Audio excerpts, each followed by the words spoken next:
Pada kesempatan ini, Komisi 3 DPR RI meminta penjelasan kepada Kajari Karo tentang hal-hal sebagai berikut.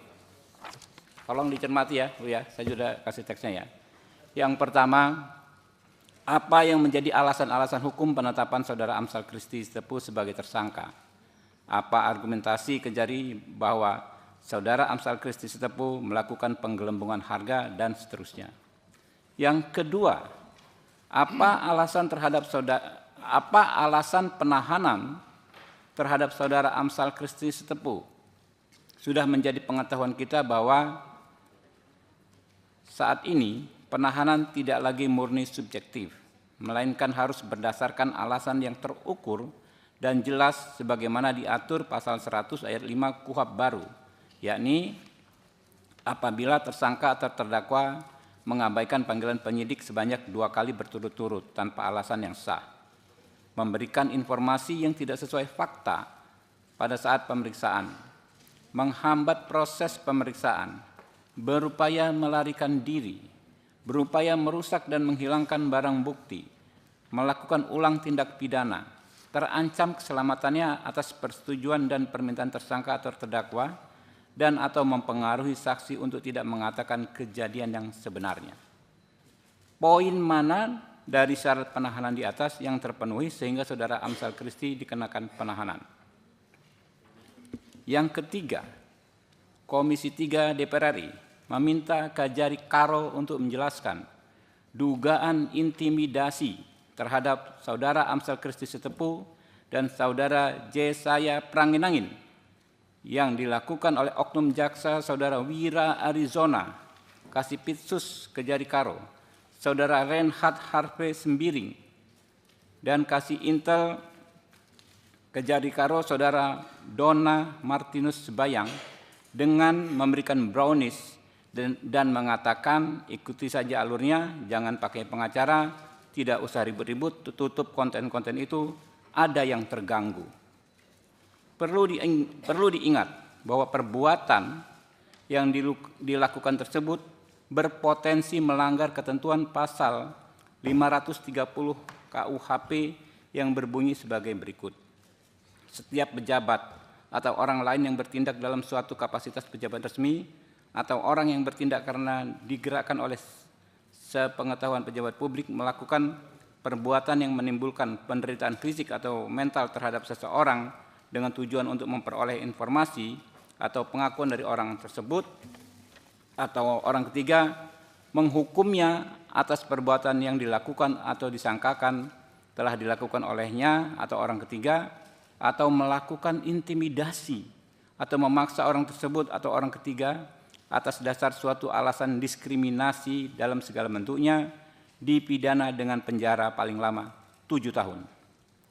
Selain itu perlu diketahui bahwa dalam pasal 142 KUHP 142 huruf Q KUHP baru diatur mengenai tersangka atau terdakwa berhak bebas dari penyiksaan, intimidasi, perbuatan tidak manusiawi, dan merendahkan harkat dan martabat manusia selama proses yang dijalankan berdasarkan ketentuan dalam perundang-undangan ini. Kemudian pasal 68 KUHP baru juga mengatur penuntut umum dalam melaksanakan tugas, fungsi, dan kewenangannya melampaui atau melanggar ketentuan perundang-undangan atau kode etik dikenai sanksi administrasi, sanksi etik, atau sanksi pidana sesuai dengan ketentuan peraturan perundang-undangan.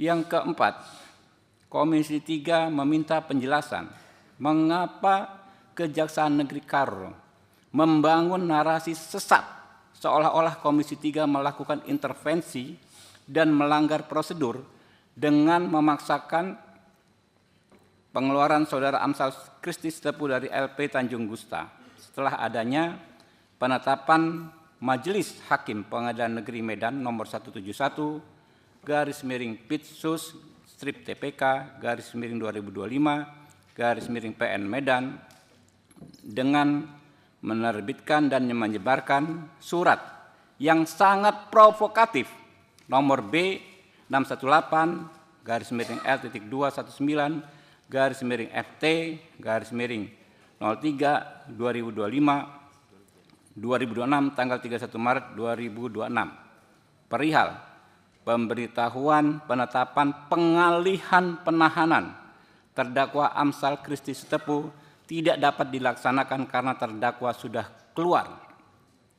Padahal faktanya justru Kejari Karo yang terlambat datang ke LP Tanjung Kusta setelah lebih 2,5 jam untuk melaksanakan penetapan Majelis Hakim PN Medan.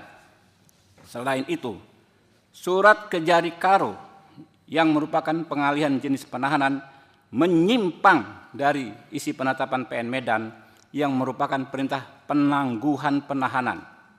Penangguhan penahanan yang diatur pasal 110 ayat 1 KUHP baru berbeda dengan pengalihan jenis penahanan yang diatur di pasal 108 ayat 11 KUHP baru. Patut diduga tindakan Kejari Karo tersebut menghalangi perintah Ketua Pengadilan Negeri Medan.